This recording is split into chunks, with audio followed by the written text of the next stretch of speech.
এ রাধিকাই মাতে হরি কৃষ্ণ কলিয়া বুলি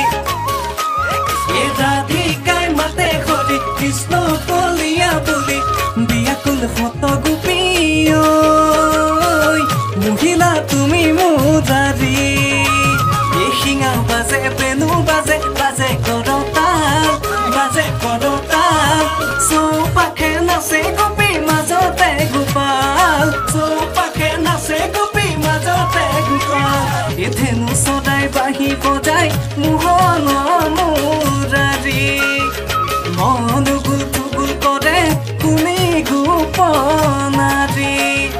ঘনে ঘনে বাহিৰ মাতে কৰে বিতুপন শুনি অস্থিৰ হ'ল গোপিনীৰ মন ৰাধিকাই মাতে হৰি কৃষ্ণ কলিয়া